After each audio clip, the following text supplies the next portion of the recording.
Hey guys, when you teach jumping and landing, you want to make sure you land like you mean it. Hey, I'm Lee Taft. Let me share with you some tips to make sure that your landings actually transfer to movement. Okay, remember, we jump and we land with the intent of making a play, not just simply for training. Okay, so when I'm doing a jumping exercise and I'm focusing on the landing, I want to make sure that I have great stability.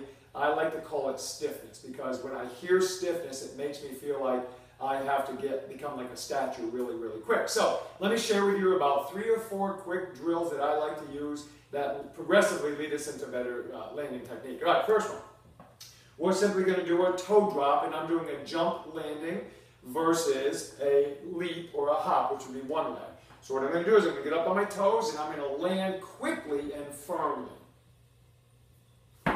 So it'd be very similar if I were doing a clean action, right? I want to stick the ground, I want my feet to feel it, I want to get sensory input, and I want my body to know where it is immediately in space, and I'm training my body to get stiff so that it can be responsive. So again, toe drop, do it sideways, stick. Get there, get your athletic stance, be firm. The next one I like to do is just use like a 4 or 6 inch box, and now we can start to add a leap or a hop. So if I do a leap, 1 foot to the other, stick. Okay, so I'm not pounding the ground, I'm just firmly hitting it. I'm not over-absorbing. Over-absorbing doesn't give me enough feedback.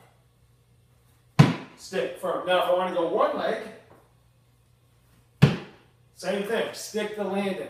Last one I want to show you is if we start to jump up onto a box. I like to use my weight stack, it's pretty solid, pretty firm. I'm going to jump up, I'm going to land on 2 feet, and I'm going to stick my landing, but I want to be aggressive and firm, okay?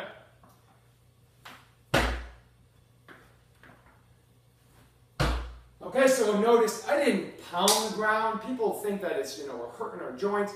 Absolutely not.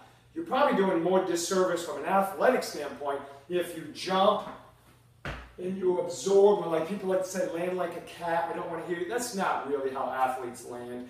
You got to be firm. You got to let your joints do their job and send out sensory input for the rest of the body to know how I should be in balance at that point in time. So there you go. Learn to jump, learn to land.